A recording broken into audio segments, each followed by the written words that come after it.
Welcome,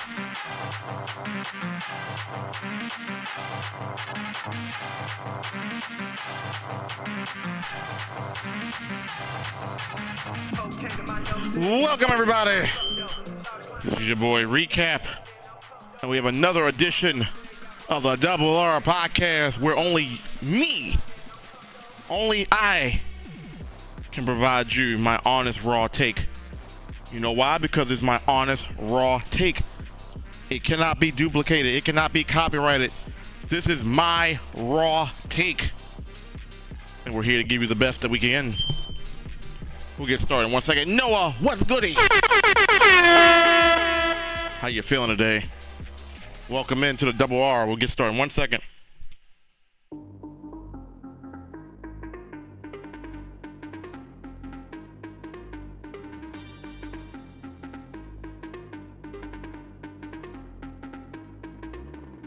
All right, everybody, welcome in to the Double R podcast. This is your boy Retro Recap, here to bring you our last, sad to say, our last Double R podcast post-game show. Now, of course, we're going to be doing more podcast shows of the Ravens in the off season and all that good stuff, and we may even do a little coverage of the Super Bowl.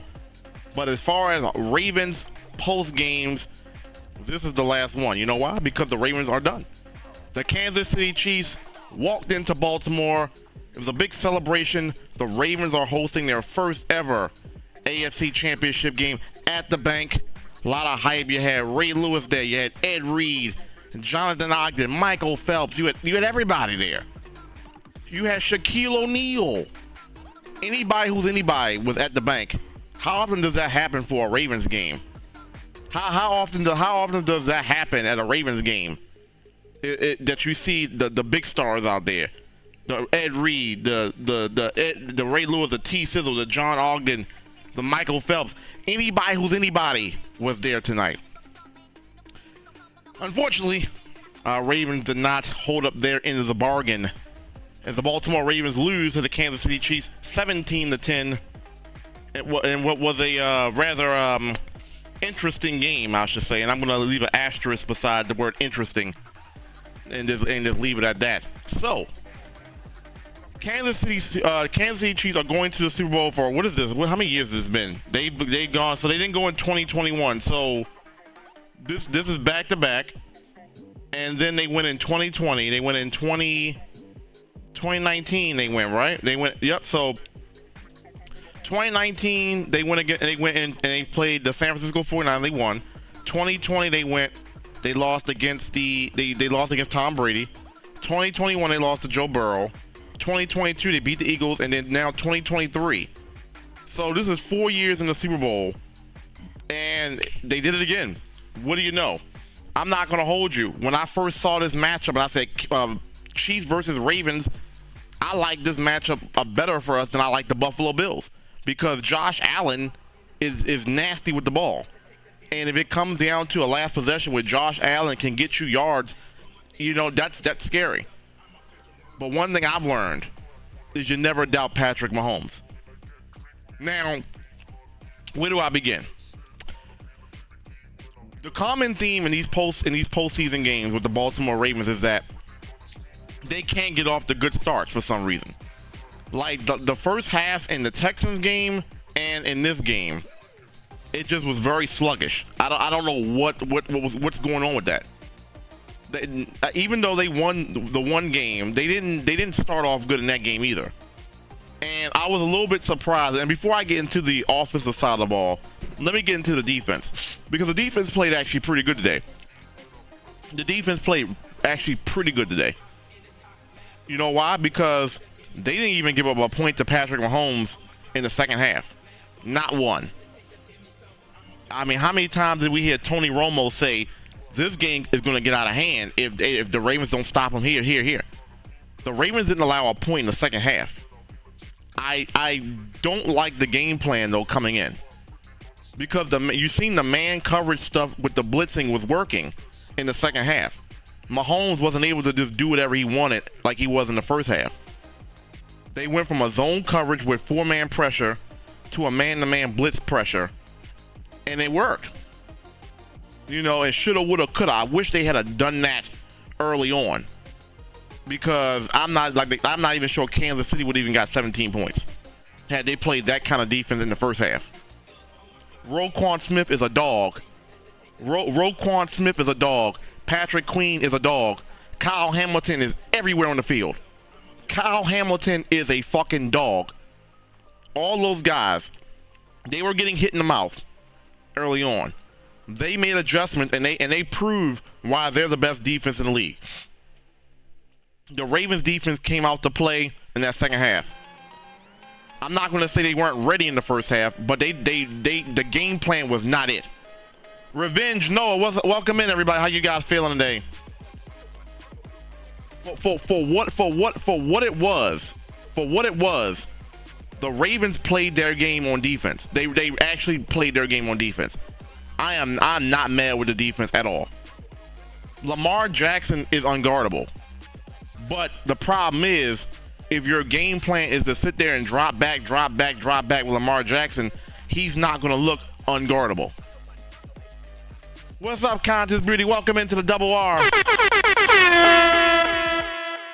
Lamar Jackson is unguardable. He's unguardable.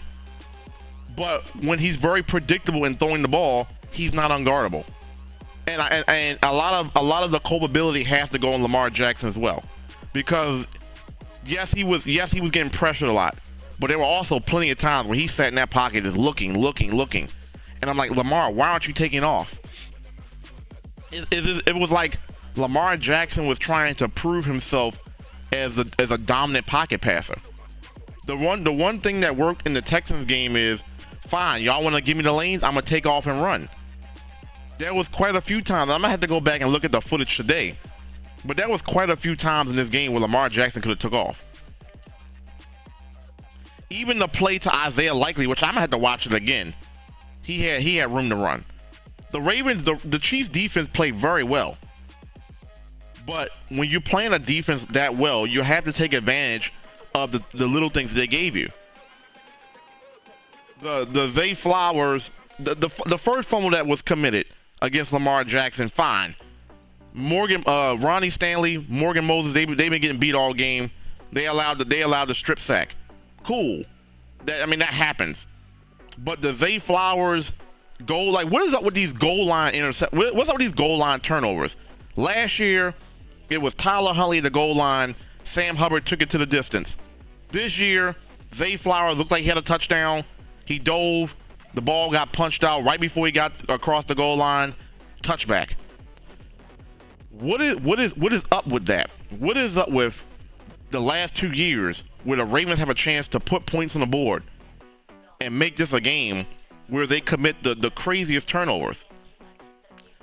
The year in Buffalo in 2021, Lamar Jackson threw a pick six in the red zone. What is up with the Ravens? Like, when they get to the red zone, these big games, these uncharacteristic turnovers that you haven't seen all year happen out of nowhere. It is unbelievable. Like, every time there's a chance for the Ravens to actually do something good, these turnovers come out of nowhere. Yes, Lamar Jackson played his worst game of the year. There was no reason, with the game being 17-7 and you're driving the ball, there's no reason to throw the ball in triple coverage. There's just no reason to do that. There's absolutely no reason. McFarland, welcome in. There's absolutely no reason for you to throw. No, they didn't win today. There's absolutely no reason for you to throw the ball in triple coverage. At the worst case scenario, kick a field goal. It's 17-10. It's still time left in the game. It's still time left in the game. You feel me? It's still time left in the game. Kick the field goal. You feel me? Kick the field goal, and you move on. But you threw the ball in triple coverage, and it's like now the drive is over. So you should have had a touchdown with Zay Flowers. At the worst case, if they didn't punch it in, that's 10 points. That's 3 points. Lamar Jackson once again gets his team in the red zone area, and you throw a ball. Well, that wasn't even a red zone. That might have been a little bit out of the red zone. But you throw the ball in triple coverage. You potentially taking points off the board. Your defense is very good, but your defense can't keep overcoming turnover after turnover, mistake after mistake. The defense played very well. The defense played very well to hold Patrick Mahomes to 17 points and 0 in the second half. This is not the Ravens defense came to play. They really did, because I didn't expect the Ravens to just dominate the KC offense from beginning. I didn't expect that. We knew KC was going to put up points. For them to only get all their points in the first half and nothing in the second half, it's crazy. It was a tale of two games for the defense. But everybody's going to be upset at the offense. Everybody's going to be upset in the offense. Zay Flowers, you balled out, but as I'm watching you make that big play, and then you get the taunting penalty, I'm thinking to myself, why are you? What's the point? What's the point? Your team is losing. You made a big play, but you didn't get into the end zone. What are you taunting for? We're losing the game. This is not the time, and you know how this referee is. We already knew going into this game, this referee does not favor home teams. It's evident with all the Travis Kelce antics that weren't called. The Ravens get the call, but not Travis Kelce. The pass interference holding call on Zay Flowers, even though it was in triple coverage, I get that you're not going to call a holding call when the man is triple covered. But a holding call is a holding call. Lamar shouldn't have threw it, but it was a holding call that wasn't called. You already know all of this going into the game. Why are you taunting when your team is losing right now?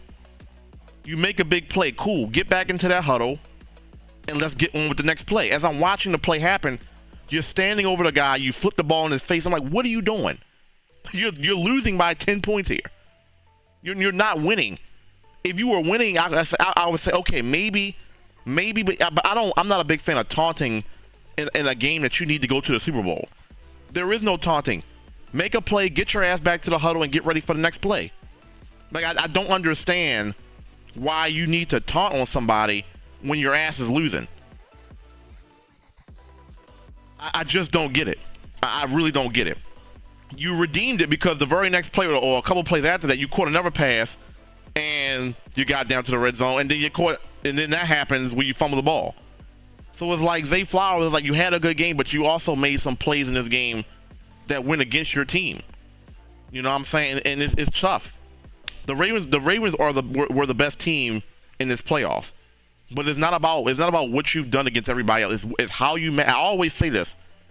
It's how you match up individually against certain teams. The Ravens were the best team in this whole playoff.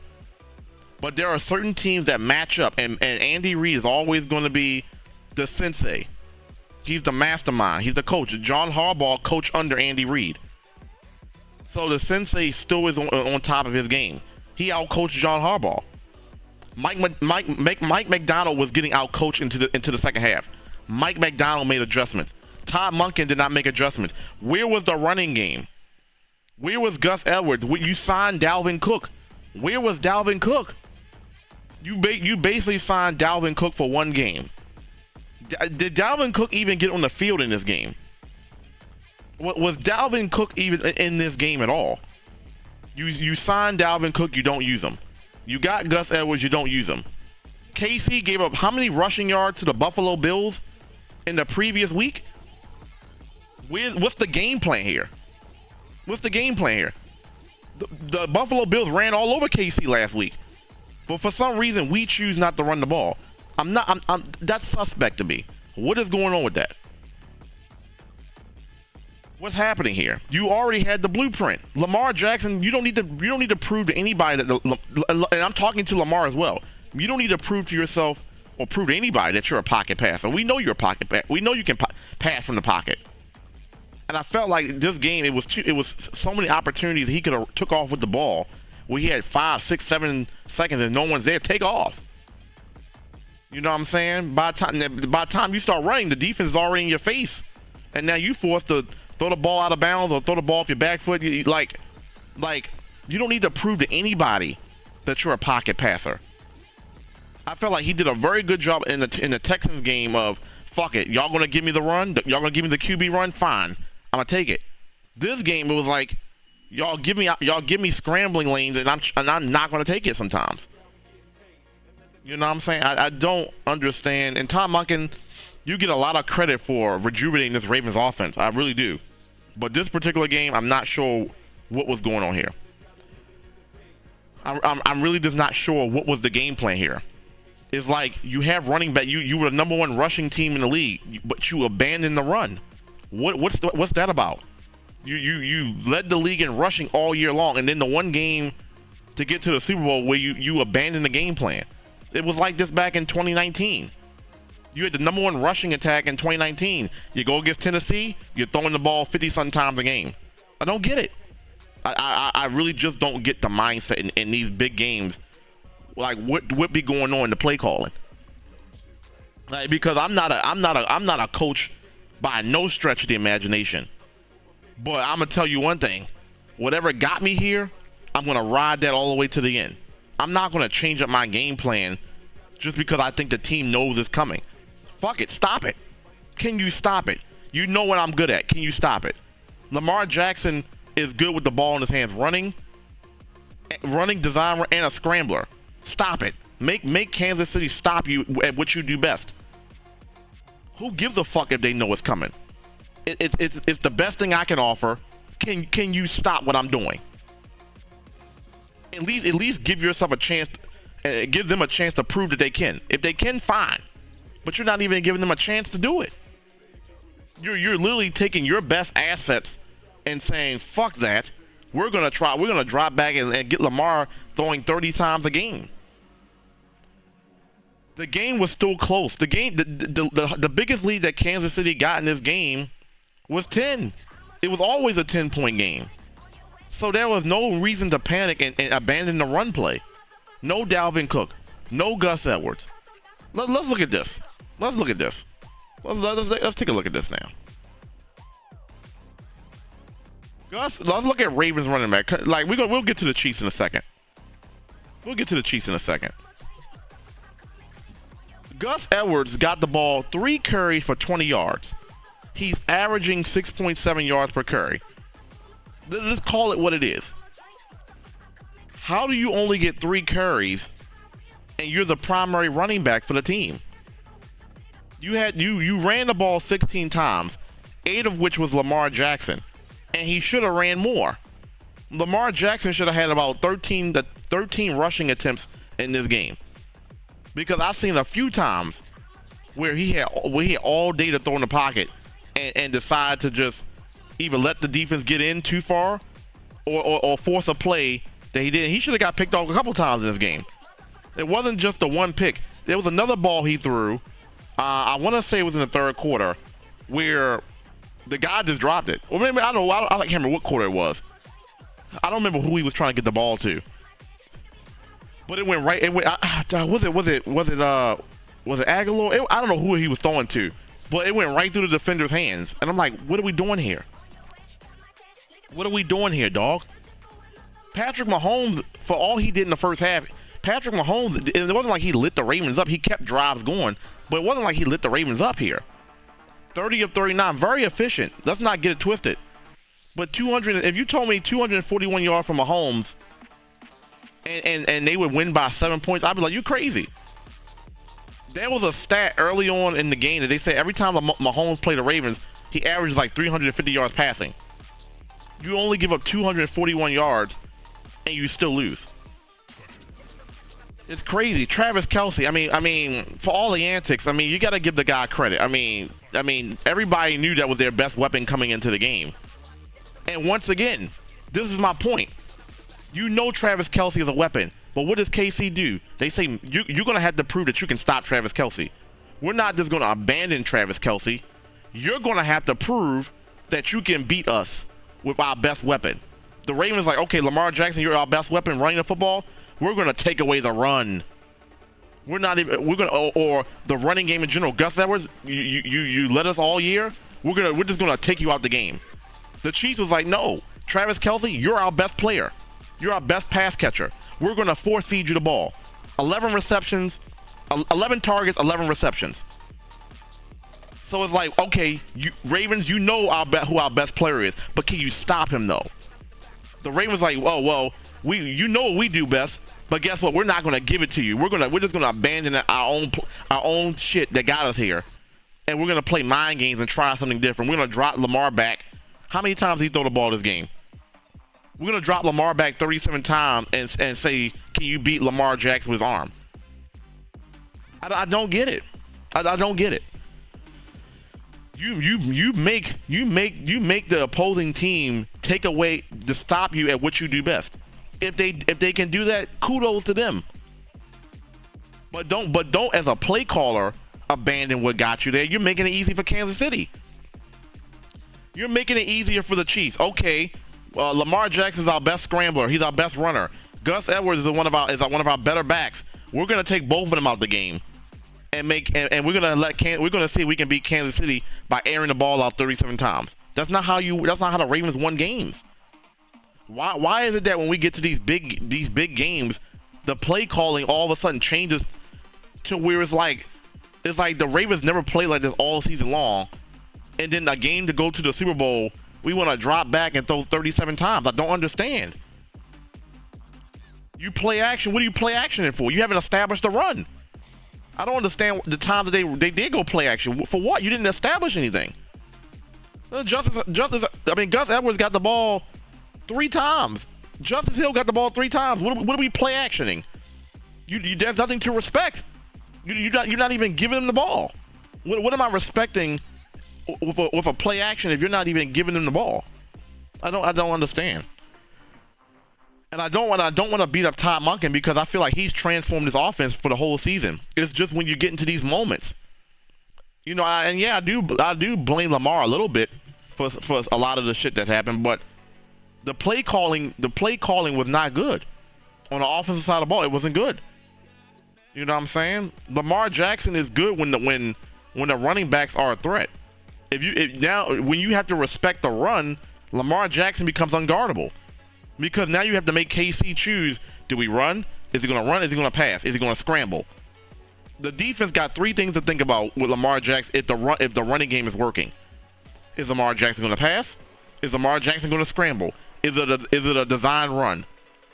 And in this case, is Lamar Jackson going to catch the ball? That one play where he threw the ball, he got tipped, and he caught it and ran. You got to defend Lamar Jackson on all accounts. As a receiver too. You know what I'm saying? But you hinder yourself when you don't make the right play calls. And now we know Lamar Jackson just dropping back 37 times a game. Fine. We can defend Lamar Jackson like that. You know why? Because we ain't got to respect his run. 1, because Lamar Jackson ain't trying to run. And 2, y'all not drawing up anything for him to run. So we'll just sit back and let Lamar Jackson throw the ball 37 times because y'all not showing us that y'all want to run the ball. It's just that simple.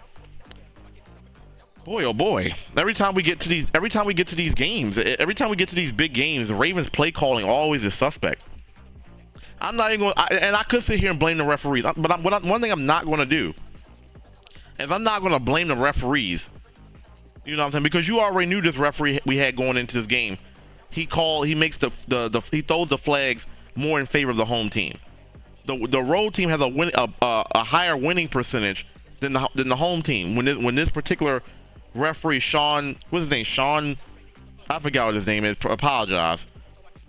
Travis Kelce was doing that. How many times was Travis Kelce after the flag taunting or extreme roughness? You know, unnecessary roughness. Like how many times was Travis Kelce getting away with a lot of shit? You don't call it. Kyle Van Noy, you call it. The Zay Flowers one, I can't argue the taunting call on that. I mean, Zay Flowers, I don't know what you were doing. The holding calls against Patrick Mahomes that weren't called. I mean, how many times did the Ravens, when they 4-man rush, Manabike or Clowney was getting held and no call? I'm like, what is happening here? You know what I'm saying? So, nonetheless, I'm not going to sit here and make excuses for the Ravens and the referees. You got to play better. I thought the play calling in the first half of the defense wasn't that good. Patrick Mahomes against anything. Patrick Mahomes, yeah. Go watch that game again. Travis Kelce was just like the amount of calls that Travis Kelce was not getting like in terms of like a lot of the stuff that was triggered by the Ravens was because Travis Kelce provoked it. The Kyle Van Noy unnecessary roughness, Travis Kelce started that, and Roquan Smith got in there, and then Kyle Van Noy did one thing, they called a flag, ignoring everything that Travis Kelce did. You know what I'm saying? Patrick Mahomes, there was a lot of holding calls, especially in that first quarter, that first and second quarter. There was a lot of calls that the offensive lineman was getting away with. They didn't even have their best guard, so the Ravens had an advantage on in the trenches. But why didn't they have an advantage? Because the referees, they pick and choose when they want to call shit. But as I said, I'm not going to make this about the referees because on the Ravens side of the ball, offensive play calling was terrible. Defensive play calling was terrible for one half. They got their ass together. Boy, oh boy. All right, let's get to John Harbaugh's press conference here. I have to hear what he has to say about this game. I haven't tuned in yet. Let's find out what he has to say about this. At this point, but for I know the plans I have for you, declares the Lord, plans to prosper you and to not harm you, plans to give you a hope and a future. Wait for the Lord and be strong. And that's for me. What questions do you have? John, after a loss like this, what was kind of your message to the players? I was proud of them. I'm proud of the season that they had. I feel like it was a team that had a lot of challenges. I don't think it was a team that was too highly touted coming into the season by the pundits and the prognosticators and all that. And I think they proved a lot of people wrong all year. Quarterback made a statement all year. So many players that had so much to prove. I think of a guy like John Simpson, just off the top of my head, who had so much to prove and come in and play the way he did. Jadeveon Clowney, Kyle Van Noy, just two guys that came in late, that didn't seem like anybody else wanted, right? And they came in and played the way they did. So there's so many stories on this team, so many individual stories. Yes, great. Let me just pause it right here. Great.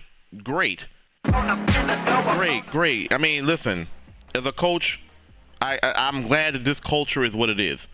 But let's get to the nitty gritty here, dog. This team was definitely Super Bowl worthy. I don't want to hear no, okay, they got to the AFC Championship game, successful season. Ideally, you would say that because the Ravens have never been to an AFC Championship game with Lamar Jackson as their starting quarterback. The Ravens have never hosted an AFC Championship game until Lamar Jackson got here. And that's great. That's great. You know what I'm saying? As a lifelong Ravens fan, that's great. But you were the best team in this playoffs. You had the best offense in the playoffs. You had the best defense in the playoffs. You had the best kicker in the playoffs. This was either Super Bowl or bust. Just getting to the AFC Championship game to me is not going to cut it. I got on this podcast week after week after week saying how many teams we thrashed while Lamar Jackson's unguardable. Why you got so many weapons around Lamar Jackson that you can't stop him. Then you get to this game and it's like you just said we're just going to abandon all of that. We're not going to be a ball control team. A lot of the reason why you didn't control the ball is because Casey had the ball. But still, when you get the ball, you got to make things happen. You already knew you weren't going to get that many possessions in the game just based on how Kansas City was maneuvering with the ball. So you can't have empty drives where you're going 3 and out, nothing. Every drive matters. You can't just wait till, after halftime, we're going to make adjustments. You need to, after like the first quarter, you realize KC was going to be dominating the ball like they did. You got to go out there and handle business and make the right play call. So this is great by John Harbaugh to say that, but to me, it's Super Bowl or bust, to me. Eyes straight ahead, your chin it's up, Super Bowl or bust. And understand what you did accomplish. And I'm proud of them. John, what's your immediate thought as to why the offense wasn't able to kind of put its best foot forward? What's up, Wavy Wild?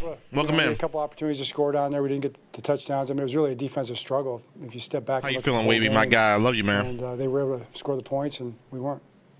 How tough was it, obviously, to come back from Zay's turnover? I know there were a couple other pivotal moments there, but it seemed like a moment where the opportunity was there. We were fighting like crazy to get back in, and I think, strategically we moved the ball back down the field. We were fighting to get the ball back at the end, with the clock and everything. And they hit I the love one you too, man. pass. Thank you. We were close to getting the ball back at the end to have a chance to score. So that's what we were trying to do. I mean, you're against the clock there. A lot of different strategic moves to try to get that done, and then they hit the one pass. 16 rushing attempts is definitely not what you guys normally do. It was kind of that. Oh, I'm glad he asked this question. I'm glad, because I just was talking about that. Like, you ran the ball 16 times. Where was the running game and all this?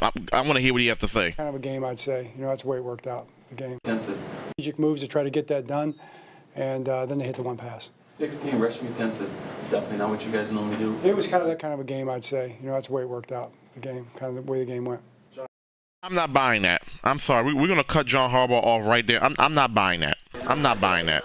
I'm not buying that. Let me tell you why I'm not buying the whole 16 carries. That's the way the game was going. The game, at worst, Kansas City was winning by 10 points. You still down by 10 points in the fourth quarter, and even in the fourth quarter, a little thing here, a little thing there, you're in the game. You don't just abandon the run game. The running game was abandoned in the second quarter. The running game was abandoned in the second quarter. The Ravens got one possession in the first quarter. One.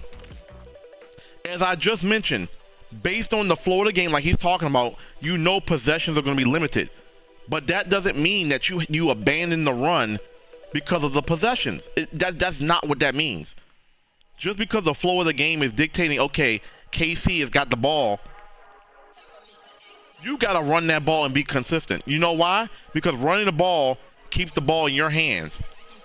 The defense was out there for so many times in that first half because they weren't getting stops themselves. The Kansas City, what was the time of possession for this game? Let me take a look. The time of possession for this game was KC 37 minutes to the Baltimore 22 minutes. So we already know, based on the flow of the game, KC is possessing the ball. So but you only were down by 10 points at tops. You don't just abandon the running game because you're down by 10 points. The part of the running game establishes Lamar Jackson's greatness. Like I said earlier, you can't play action anything if you're not establishing the run. What are teams going to respect with the play action if you're not even showing that you're going to run the ball? I don't understand that. I don't understand that. I don't get it. So yes, he's right in a sense. The flow of the game dictated a little bit of how you call plays, but you weren't down. It wasn't like you were down by 20 points where you got to throw. A lot of this was Todd Monken. A lot of this was Lamar Jackson, because Lamar Jackson had plenty of times we could have scrambled.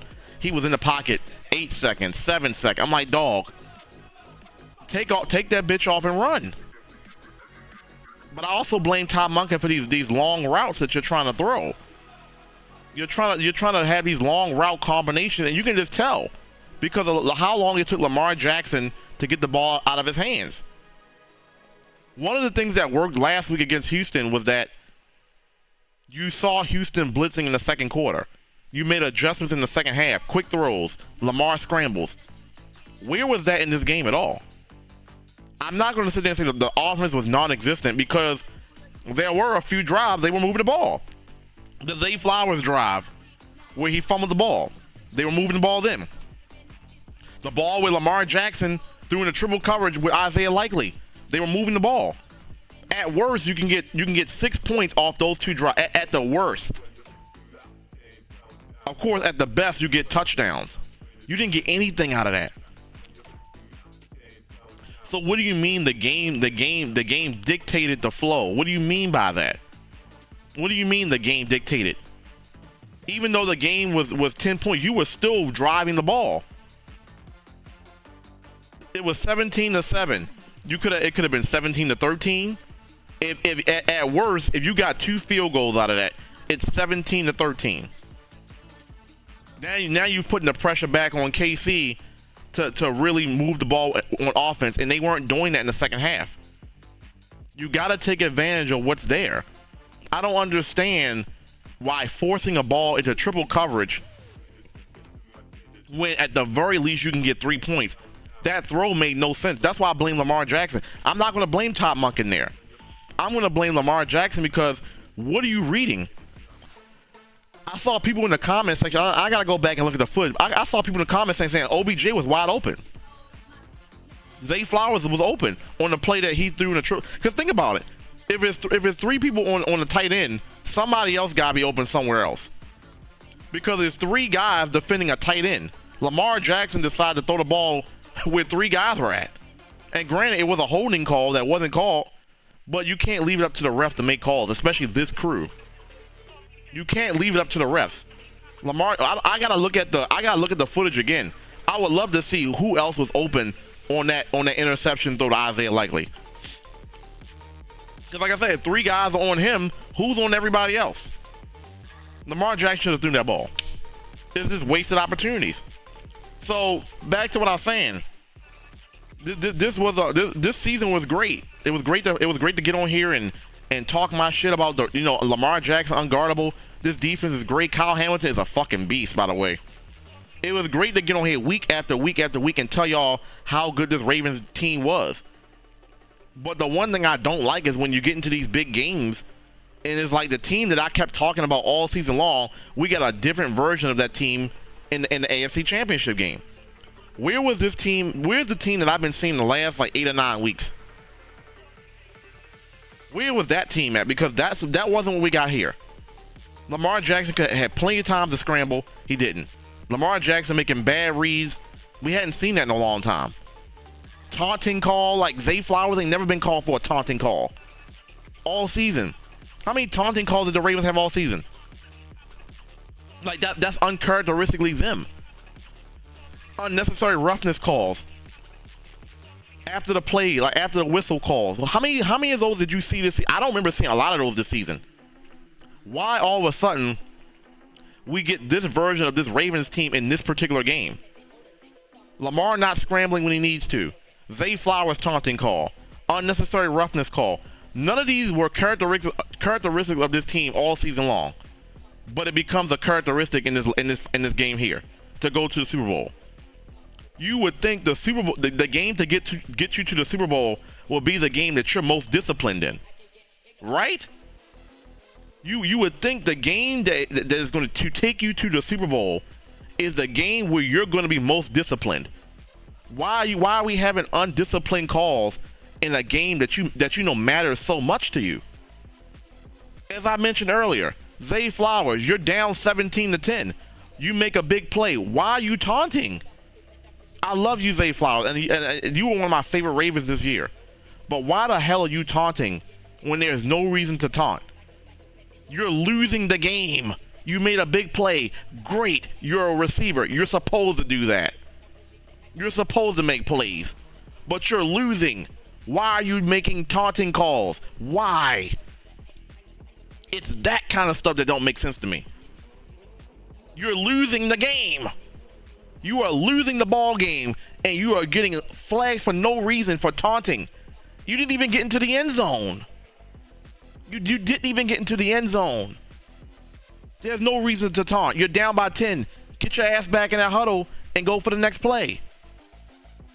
I don't get that. It's just like things that weren't characteristic of this team all of a sudden became a characteristic in this game. Todd Monken making adjustments. Didn't see that happen. Mike McDonald, Mike McDonald made adjustments, so cool. This foul calls, Lamar Jackson not taking advantage of the scramble, like things that he's been doing all year long. Like I said earlier, it felt like he wanted to prove that he's a pocket passer.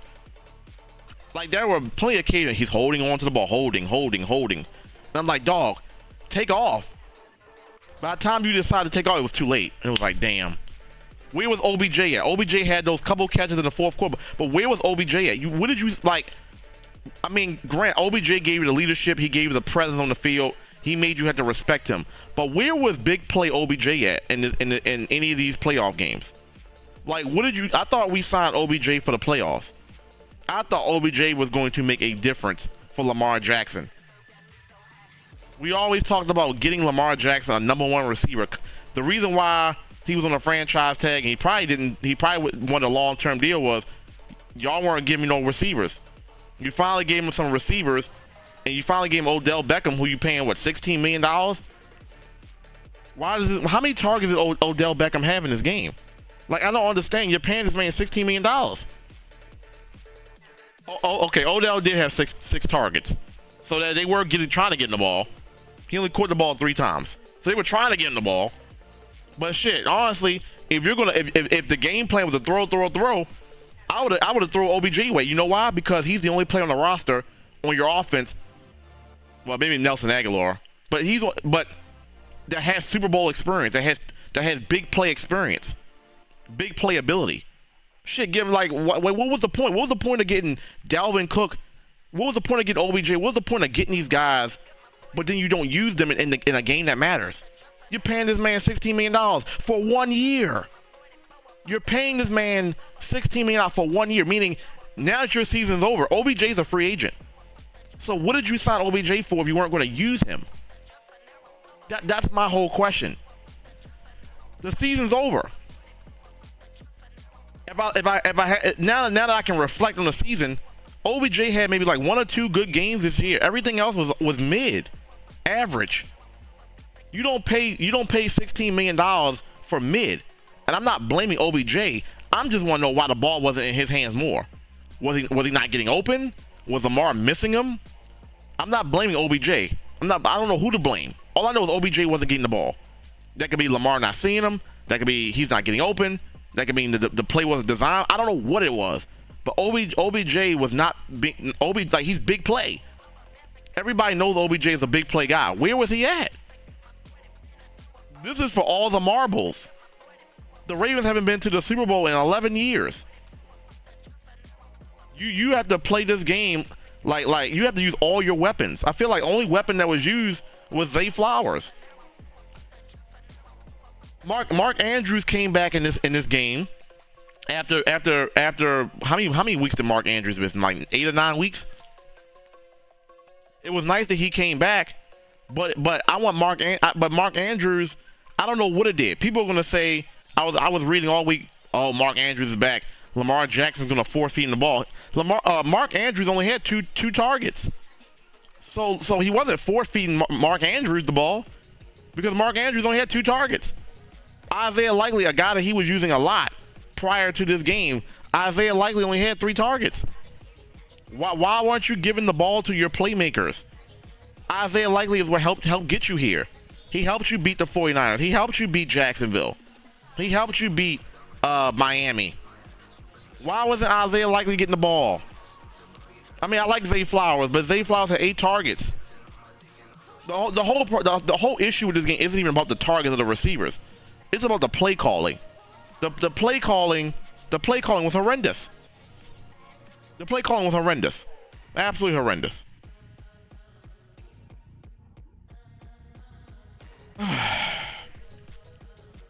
It's okay. I'm gonna put a nice bow onto this. Ravens, you had a great season, but like I said, my expectations was Super Bowl. At least get to the Super Bowl. If you lose it, fine. That's a successful season. Is getting to the Super Bowl, win or lose. This team was too good to not get there. That's my frustration with this team. This is a Super Bowl roster.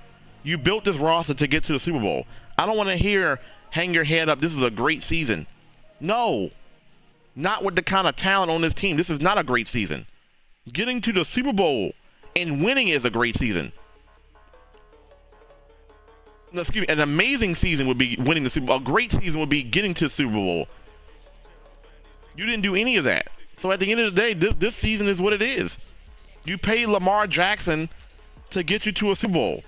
You paid OBJ. You paid Nelson Aguilar. You got weapons around Lamar Jackson to get to a Super Bowl. That didn't happen. So this is not successful at all. I hate to be that guy. I guess you want to call it a negative Nancy. I'm not even being negative. I'm being real. Let's cut the shenanigans out here. This team was too good to not make it to a Super Bowl. I don't give a fuck if Patrick Mahomes is on the other side of the field. I don't give a fuck. This team was built to get to the Super Bowl. Anything short of that is a disappointment. Let's just call it what it is.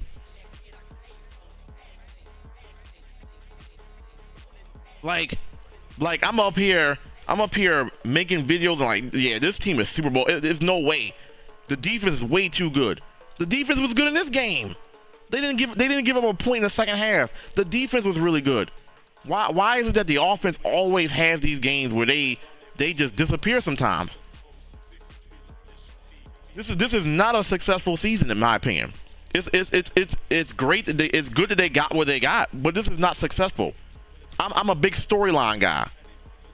I want to be, when I read a book, I want to read the book to its ending. I want to have a happy ending. A storyline has to have closure to it.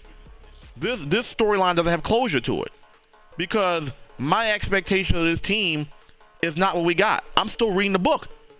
I'm still reading chapter after chapter. The book is not closed in my eyes because the book closing is a Super Bowl. They didn't get that.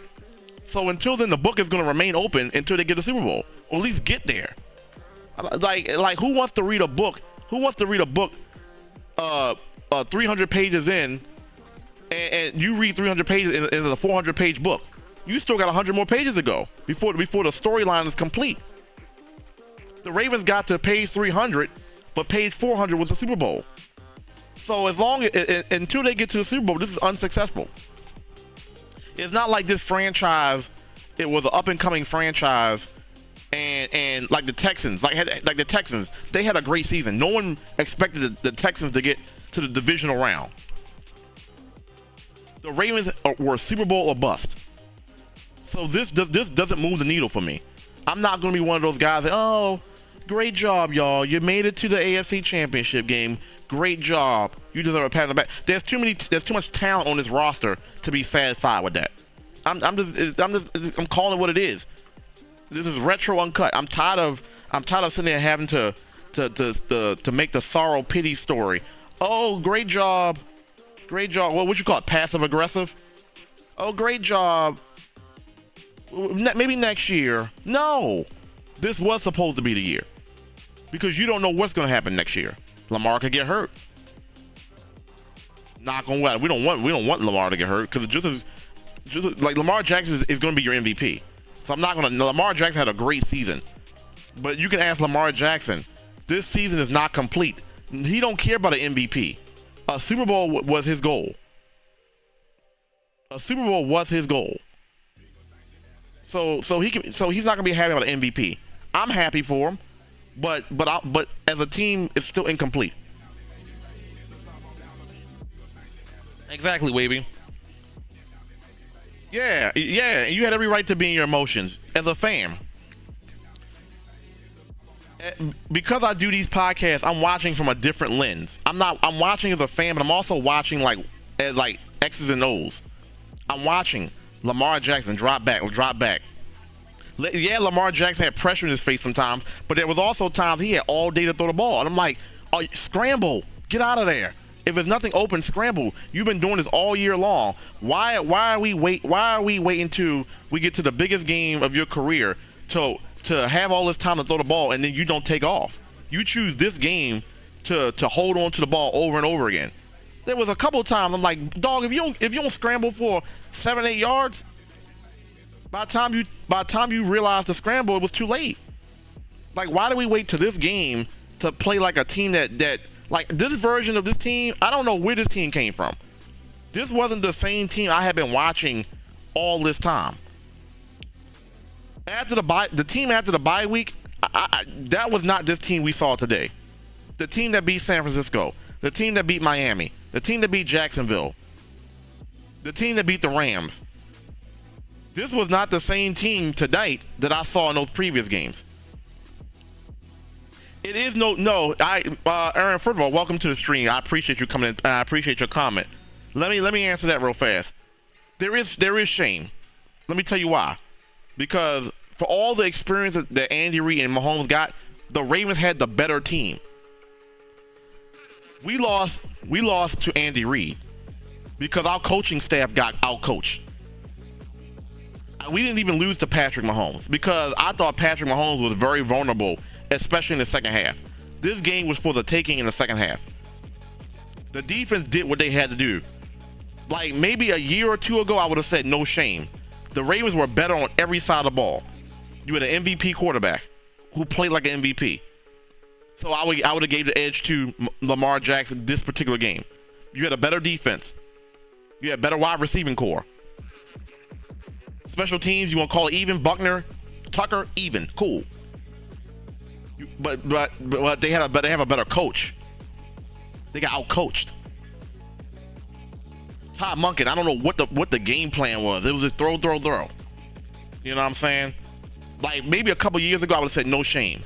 But no, not when you got this. Not when you got this type of roster. No, you got Pro Bowlers galore. You got Kyle Hamilton. You got Pro Bowlers at every level of the defense. In the trenches, you got Matabike. In the second level, you got Roquan Smith, Patrick Queen. Third level, you got Kyle Hamilton. You're supposed to have an All-Pro in Marlon Humphrey. You got Marcus Williams, who you paid all that money to. You have weapons in every level of the defense. The defense did its job. You tell me 17 points, we win that game. And this version of the Ravens team that I saw this year, you spot 17 points, I expect to win that game. We got outcoached. I don't know what the offensive game plan was. Couple years ago, cool. You lose to the Chiefs, fine. But not in this particular moment here where the Ravens were clearly the better team. Everybody, as I mentioned earlier in the podcast, you already knew that the Kansas City Chiefs were going to go to that weapon in Kelsey. How does this man have 11 targets, 11 catches? And you know that they're going to give him the ball. As I mentioned earlier, they know who their best player is, but they're going to still say, we're going to give him the ball. Ravens, you stop it. You stop Travis Kelce. And the Ravens couldn't stop Travis Kelce. For some reason, on our end of the side of the field, Lamar Jackson, we know you can scramble. Our running game has been the best in the league. All of a sudden, we don't run the ball. At least if you run the ball, you make Kansas City defend it. They had a hard time defending it against Buffalo. But it's like our best assets, or what got us here, you decide to say, no, we're not going to do that for this game. The Chiefs was like, okay, Travis Kelce, you're our best weapon. Ravens, we're going to make you defend him. And we're going to see if you can do it. Everybody knew Travis Kelce was getting the ball. But guess what? They still gave him the ball because he's an all-pro. Ravens, you're going to have to defend that. Do your best. Do your best. The Ravens, we already know what their weapons are. Gus Edwards, Lamar Jackson, Isaiah Likely. What did the Ravens do? The Ravens like, no, we're not going to give you guys the ball. You know what I'm saying? The game plan didn't make sense to me. You feel me? The game plan just don't make sense. Like you just don't stop. You don't stop what got you there. I don't give a fuck if the game plan is predictable. It got you here. The game plan got you here. You don't just go away from the game plan that got you here because you're afraid of the opposition. They're very smart and they're very talented. Andy Reid's a very smart coach. That don't mean you just abandon the whole game plan. You go what got you here. The running game got you here, and you rely on the passing game after the running game has established itself. What do you mean? Like John Harbaugh told, the flow of the game is the reason why we ran the ball only 16 times. What do you mean? You was only down by 10 points. This was a game into the final 2 minutes. So what that tells me is that you could have ran the ball plenty of times. This was still a game coming down to the last 2 minutes. If the Ravens had made that stop on third down, we would have had a chance to tie the game up. This was still a game. It's not like we were down by 20-something points. So what do you mean the flow of the game is the reason why we only ran the ball that little bit of times? What do you mean? The game I'm watching, there was plenty of opportunities you could have ran the ball. You chose not to. And maybe that's John Harbaugh not wanting to throw Monken under the bus. But the flow of the game excuse doesn't work for me. Because I'm watching the same game y'all watching. I'm watching the same game y'all coaching. And the game I'm watching, there was numerous opportunities to run the ball and establish the run. Your defense was out there so much in the first half. Maybe a little bit of running the ball would have helped your defense out. Did you think about that, John Harbaugh?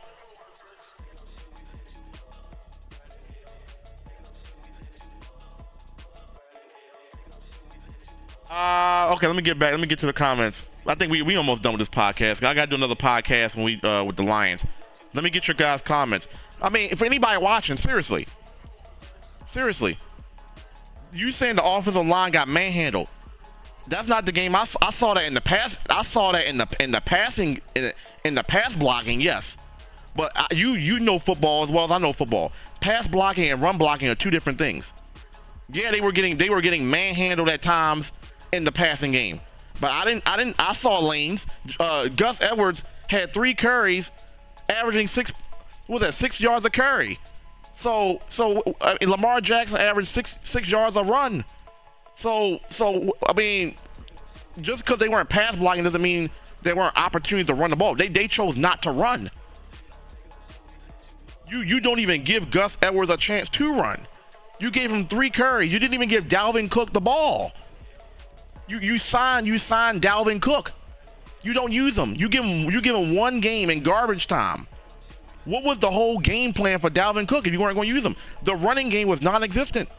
And even Lamar Jackson, you had 8 carries. You should have had about 13 because I vividly saw about 5 times where he could have took off with the ball. There was no design run calls. You saw a lot of that in the Houston game. Like, I don't give a shit if you know it's coming. At least establish it and put it in their brains like, okay, you guys are going to do this. Make them defend. But when you don't attempt it, you're letting them off the hook.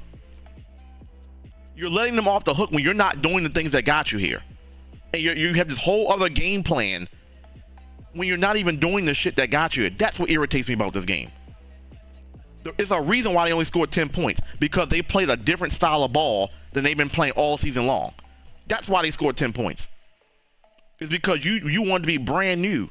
You wanted to make Lamar Jackson a 37 drop back passer. He's not a 37 drop back kind of guy. Lamar Jackson, when he's at his best, 20 to 25 tops. Running game is about 22 carries a game. Balance. There was no balance in this game. That's what makes me mad. Because we already know the talent is on the field. It's about how you utilize the talent. You know what I'm saying? That's the only thing I'm saying. All right, let me get back to the comments. I'm sorry, y'all. I get very emotional when talking Ravens because, like I said, this is the best team on paper. This team on paper was better than the Ravens team that won the Super Bowl back in 2013 or 2012 because they had an MVP quarterback, they had an elite defense, an elite defensive coordinator, but it was the play calling. And I've always said this: the Ravens play better on the road. Historically, I know this was nice that the Ravens had a home playoff game, AFC champion in the bank. That's all fine and dandy. But if you are a true Ravens fan, you know the Ravens, they notoriously are not known to play good at home in playoff games. I don't know why. I'll take you back. Let's take it back. 2003 wild card game, Steve McNair, where they were heavy favorites again. The defense was that 2003 defense was amazing. They lost that game to Peyton. No, I'm sorry. Was it? Yeah, Steve McNair. 2006. You won. You got a first round bye. Great. That 2006 defense. Another one. Great defense. What happens? The offense can't do nothing. Home game. You lose another home game. 2019. Tennessee Titans. Home game for the Ravens. Once again favored. Great defense. Earl Thomas. You got all these great magical run. You lose. You win a home game in the first round. Cool. But the Ravens are known not to play good at home.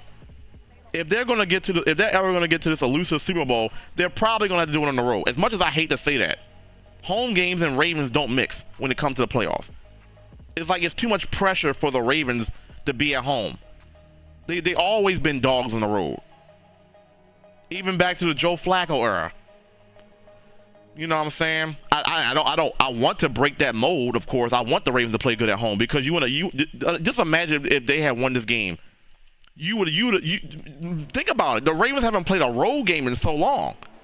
They played. What was the last road game? The 49ers game. They played Miami. They played the Steelers. They had a bye week. They played Houston, and they played. So this is 5 weeks in a row where you at home. If there was ever a chance to get home cooking, take advantage, like to ride your way, like the city would have been crazy had the Ravens won this game. The city would have gone crazy. the city would have exploded if the Ravens used home field advantage to get to the Super Bowl. But it didn't happen. So if you are a Ravens fan, you already know they notoriously don't do good at home in playoff games. I don't know why.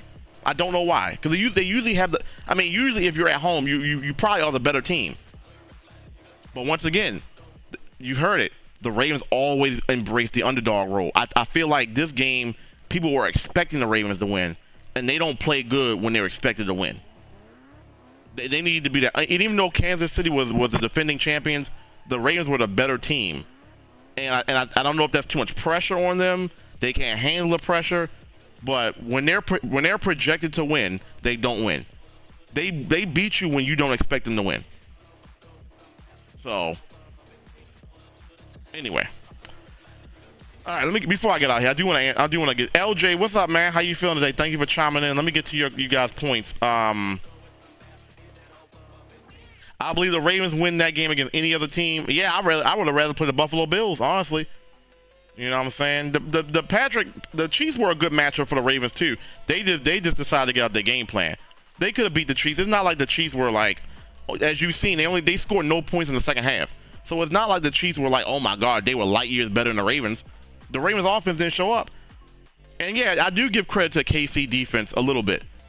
But once I give more issue and more fault to the Ravens for changing your game plan. Because they had chance to put points on the board. Zay Flowers, the interception to Isaiah Likely, you took points off the board. There were opportunities to put points on the board. You didn't do it. So as good as KC defense has played, the Ravens beat themselves. The strip sack was the only thing that I was like, all right, KC, cool, you got a strip sack. The guy that made the play on Zay Flowers to punch the ball out, cool.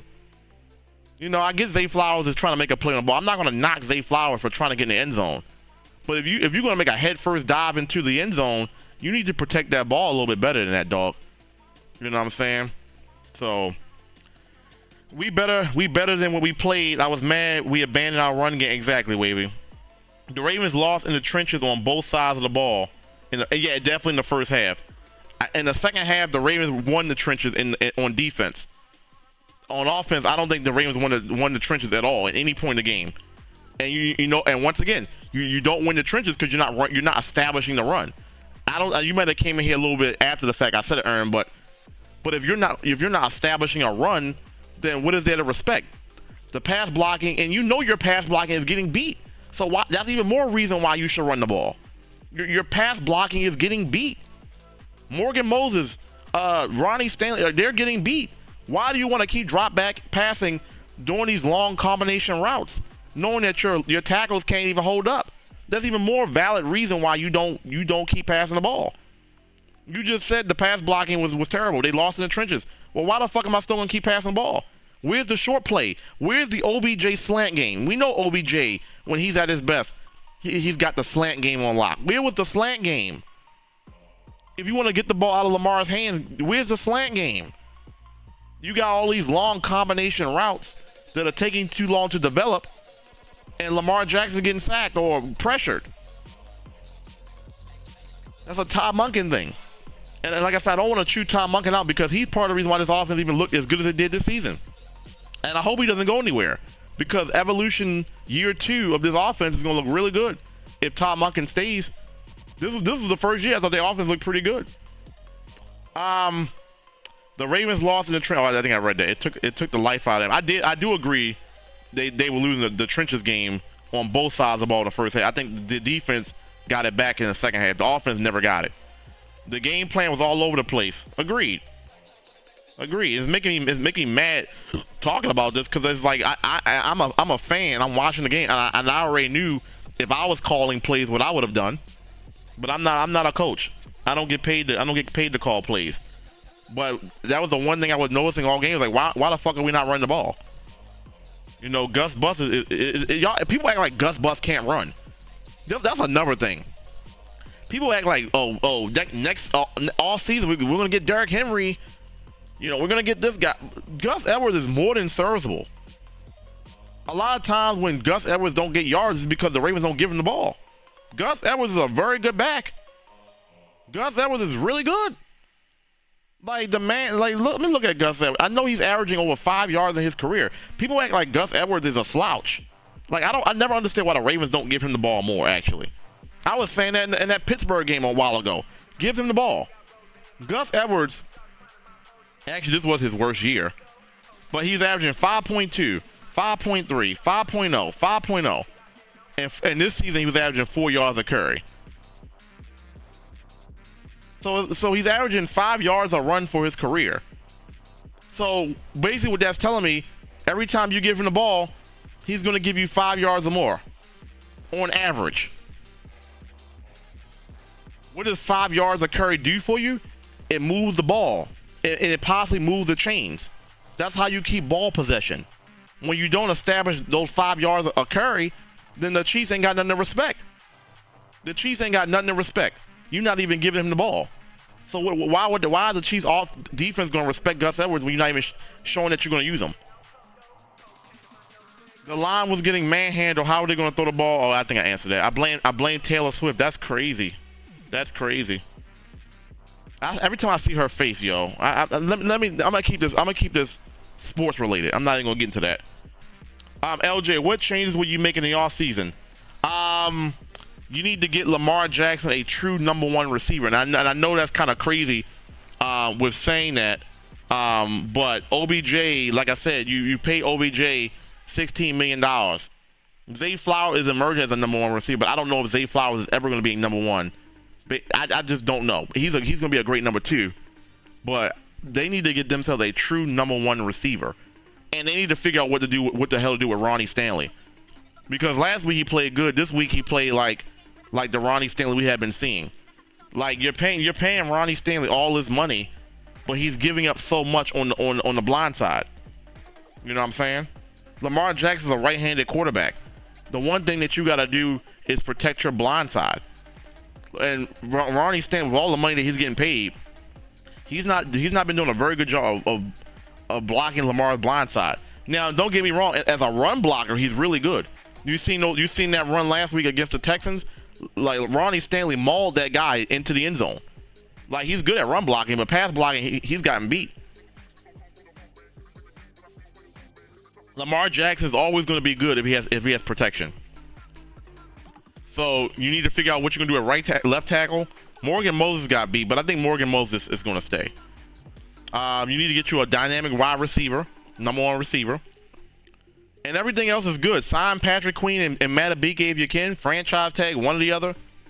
But they both need to be on the roster next season. The defense is good. And sign Jadeveon Clowney. Do that as well. So you saying what changes? Keep a lot of what you got, because honestly, this was the best team in the league. It wasn't the team that fumbled this game. It was the coaching and play calling, and Lamar Jackson making bad reads was the reason why they lost this game. So in terms of making changes in the offseason, you don't have to make too many changes. This team is good. This team got you 14 wins. Or what was it? 13 wins in the regular season. I guess 14 if you count the Houston game. So there's not many changes that you need to make. You just need to re-sign your own. Patrick Queen, Matabike, Roquan is already there. Marcus Williams is already there. Kyle Hamilton is still on your roster for a few years before you get paid. Isaiah Likely. Like I said, I'm gonna be real with you. And I saw a few people saying in the comment section, and people was like, "Oh, it's blasphemous to say this." But I think Isaiah Likely is a better receiving target than Mark Andrews is. I'm one of those people that believe that. And I'm not just talking off of recency bias because Isaiah Likely. I've always thought when Isaiah Likely was the more athletic of the two, and he's more explosive after the catch. I'm not going to sit there and say Mark Andrews playing through this offense off his track. I'm not going to make that claim and say, "Oh, Mark Andrews played the reason why we lost this game." But I will say I think I like Isaiah Likely as your number one tight end. It's not going to happen because Mark Andrews already established himself as a Pro Bowler. But I like how the offense is more flexible with in terms of running after the catch. Isaiah Likely is a big yak guy for a tight end, and he's more of a versatile.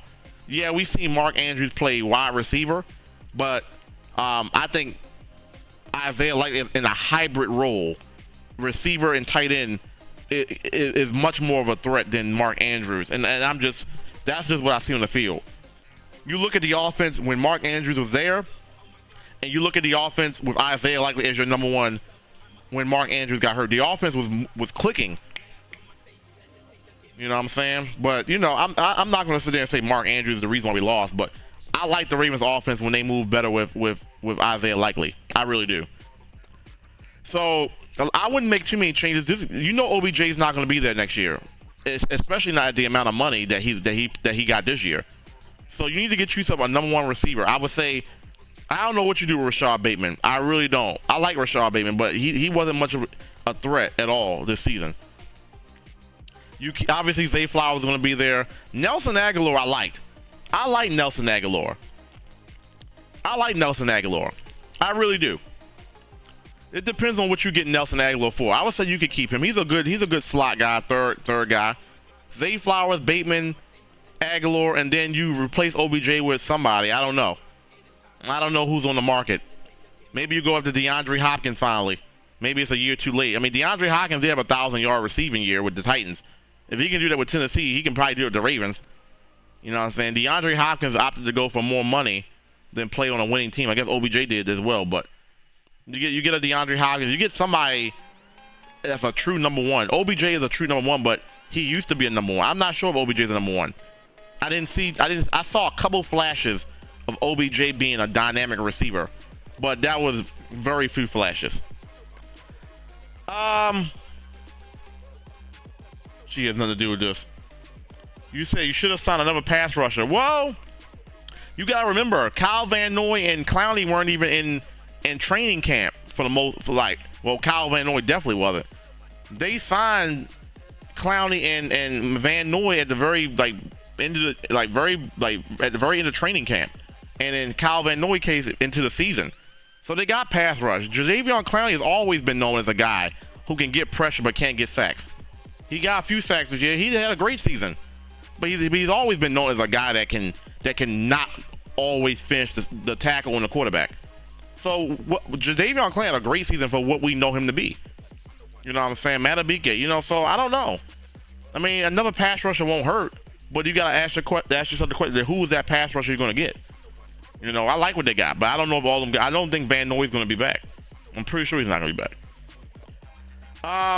I was watching the game very closely, and I can count on a number of times where I saw out of the sack where we were going to options that didn't make sense. Lamar, that's not exactly, and I already know your lens. You see the same thing I've seen. I said that, how many times did Lamar Jackson have a chance to run the ball, but it was like he was trying to prove that he was a passer. And I'm gonna hold on to this ball and hold on, and I'm gonna show you I can throw the ball. When we already know your running talent is what makes you the MVP. Your running talent your throwing talent feeds off your running ability. So there's no need to sit out there and prove to everybody that you can dial up from the pocket. We're trying to get to the Super Bowl. Do what got you here. Run that fucking rock. Scramble. Then they gotta respect you, and then some of those coverage lanes will open up because you're a threat to run. I agree with you, Wavy. I don't know. LJ should have taken off more. Exactly, LJ. Exactly. They be needing that bus ride or plane ride to really get their thoughts together. Yeah, we play better as an underdog, and we also play better on the road. The Ravens had a better road record than they did a home record. I think the Ravens only lost one game at home on the road, and that was against the Steelers. So the Ravens play better on the road than they do at home. I thought we were just stuck to our bread and butter, exactly, but they didn't. Lamar is the highest paid running back. Here we go. There we go again with that. Shit, I'm gonna be real with you. Honestly, if he had ran the ball like a running back more, we probably would have run this game. But in a sense, if he had ran the ball more, then you're right. I don't care if you call him the highest paid running back. If that's what gets us to a Super Bowl, fuck it. I don't give a fuck. The problem is they didn't run him or run the ball in general a lot. So, what more can I say? I don't even want to look at the rest of the stats of this game. Like the more and more I look at the stats, the more and more I get angry at how we lost this game. And everybody's gonna say, well, yeah, it's Patrick Mahomes. You're supposed to lose to him. No, you're not. Everybody can get bounced off that pedestal. And I thought this Ravens defense and this Ravens team had what it took to knock him off that pedestal.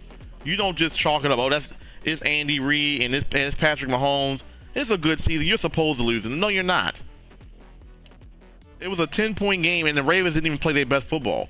And they still had a chance to tie the game up or take the lead. Because, honestly, if that Zay Flowers play was a touchdown, it would have been 17-14. Now we cooking. You know what I'm saying? We cooking now. But we didn't get any points out of that. No points as a touchback. We didn't get any points out of the play to Isaiah like when he threw in the triple cover. No points. It was just too many empty plays left on the field. And that's the reason why we lost. I don't think it was because KC was better. The Ravens outcoached themselves. They outcoached themselves. Because they didn't allow what got them here to manifest itself in this game. That's the reason why they lost the game. It was the coaching. It was the coaching because the defense came to play in the second half. The offense didn't come to play at all. Like the offense, there was never a moment where I was like, the offense is clicking. They had a couple big plays here and there, but I never felt like the offense ever clicked. Except that drive where Lamar threw that deep bomb to Zay for a touchdown. The offense never really clicked. So that's why we lost. And I know everybody, and here's the funny thing. People in my inbox, as soon as the Ravens lost, people in my inbox, people I ain't never see this season. I'm up here making podcast after podcast. Every time the Ravens win, I don't never see nobody. As soon as they lose, I got everybody in my inbox talking to me, talking trash about the Ravens losing. Like your team is still playing. Your team is watching the Ravens play. You're watching the Ravens play. You inbox me as soon as we lose. Like dog, I know you tight. Ha. What? Like where was you at when we was winning? Like my thing about it, be consistent. I get on here whether the Ravens win or lose. If I was one of those guys that was like, oh no, the Ravens lost, I'm not going to show my face on here. What is that? Like I'm going to be consistent no matter what. Ravens win or lose. I've done Ravens didn't do too much losing this year, but I was on podcast when the Ravens lost. I'm on podcast now. Don't text me, rub it in my face when the Ravens lose when you weren't here through the entire journey. You know what I'm saying? It don't get me mad. It just makes me wonder, like, what is your intention here? You only pop up to rub something in my face. It's not like I'm on the field playing. I'm a fan. I'm not on the field. I didn't have a bad game. I wasn't playing. You rub it in my face as if I had a bad game or something. Like, I'm just a fan of the team. You know what I'm saying? Like, that's crazy. Like, you home. Your favorite team had been out of the playoffs.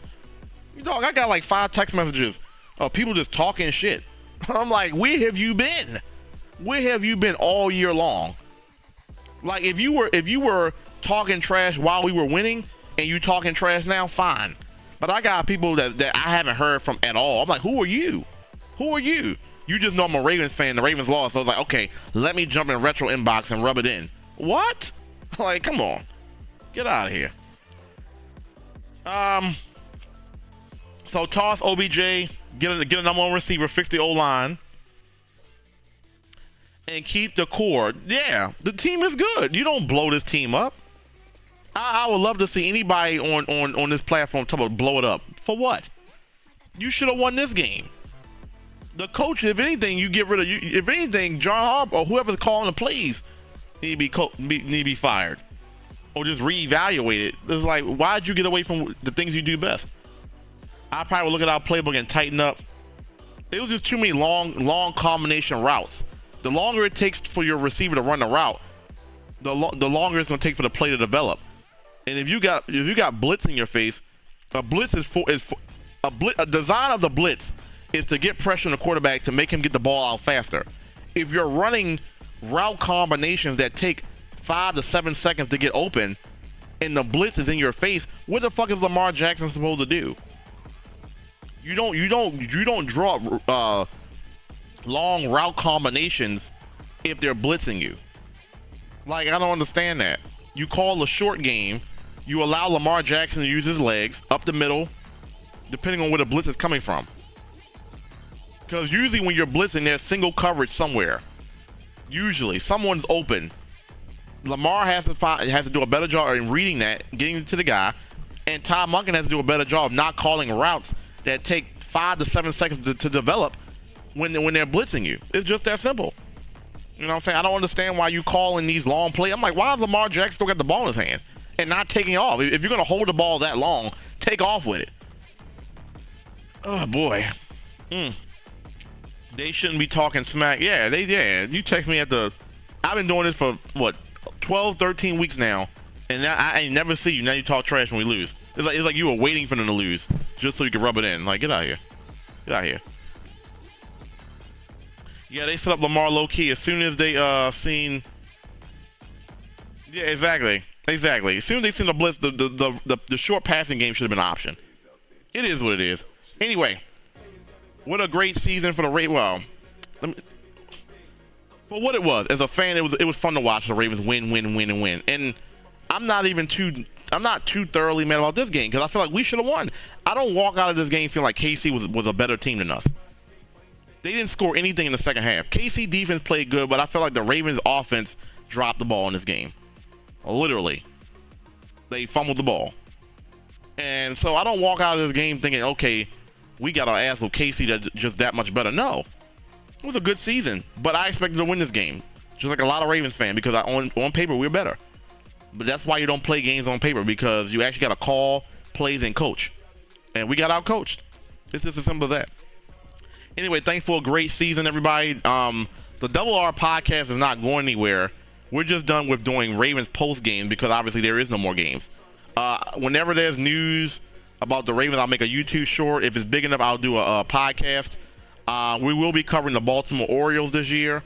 So Double R podcast is not really going anywhere. We're going to take maybe some time off because the Orioles don't play until April.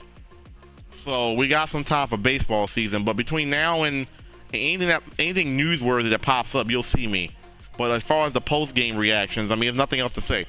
There's a lot of YouTube shorts that I'll be dropping related to this game. You'll probably see one in a bit.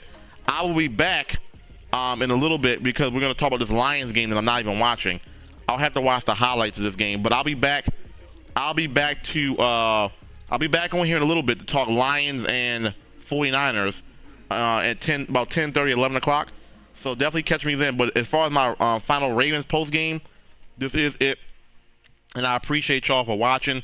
Thank y'all for dropping y'all comments, whether it was a negative or positive comment. I appreciate everybody for just dropping a comment and showing love to your boy, win or lose. And much love to everybody. I'll be back in a bit. I'll see y'all later. We got movie night. By the way, we got movie night. If you're a part of the Retro Gang Discord, we are having movie night Clone Tyrone at 9 p.m. Eastern time. So you can meet us in the Retro Lounge. We will be watching Who Cloned Tyrone. And I'll be back on YouTube in about a couple hours to talk about Lions. And imagine if the Lions get to the Super Bowl. Berger Norm is going to be going crazy. But that's great for the city of Detroit. I wanted to get to the Super Bowl as well. It would have been nice to have the Lions and Ravens in the Super Bowl, but you know how that goes. Anyway, thank you guys. This is my last show for the Ravens. Peace out. Have a good one, everybody.